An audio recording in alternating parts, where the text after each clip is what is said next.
It's a great Friday here in the city of Akron.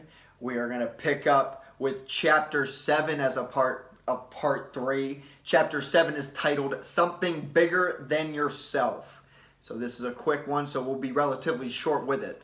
But the chapter begins by talking about a couple of Navy fighter pilots during the Vietnam War. First one being James Stockdale, and the second being a more familiar name, John McCain. Yes, the same John McCain who was a U.S. Senator a couple years ago here in the United States.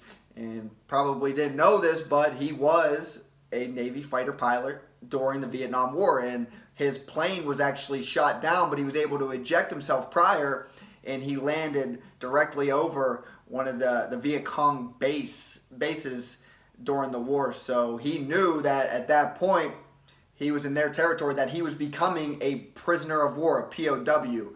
And the one thing that he made his mind up to doing was he would never give up. Right? He would accept the torture no matter how brutal it was.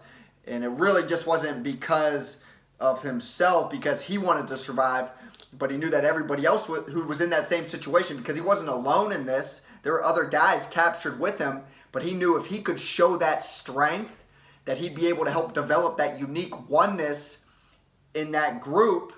And realistically, him doing that was the reason that he and others were able to survive that.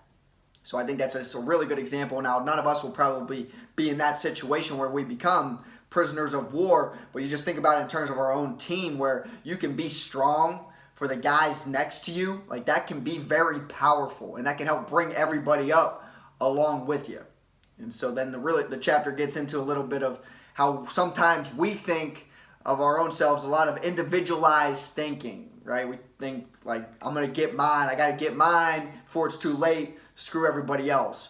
When we do that, we lose our sense of self. So we really need to focus on taking that I out of the equation, out of our own thinking, because when we do that, we inflate our own role in the universe. We start to get that idea that like everything revolves around us, but when realistically things happen in the world outside of our control, we need to be able to keep that presence of mind that like it's bigger than us. It's bigger than us. And so then we can also start to think it could also be worse. It's kind of like we talked about yesterday.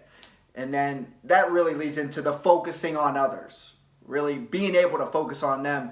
When we're able to do that, able to focus on a teammate, maybe our families, whatever it might be, it helps take away our own personal fears, right? Those diminish the more we can bring other people into our perspective, into our mindset.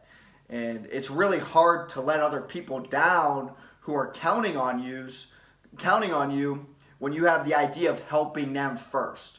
Right? Something is generated from within when we have that mindset, and that's the power of the will being created, being generated. And that's really powerful.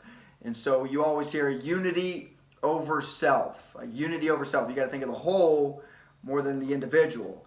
And when we're thinking of others, this power, that source of power, can then in turn be power for us. So not only are we creating power for everybody, but we're really generating that for ourselves as well.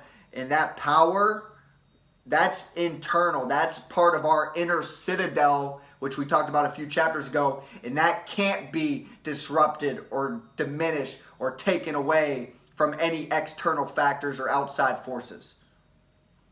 That's chapter 7. Have a great weekend. Study up. Big week next week. You guys got questions, hit us up. Take care of business.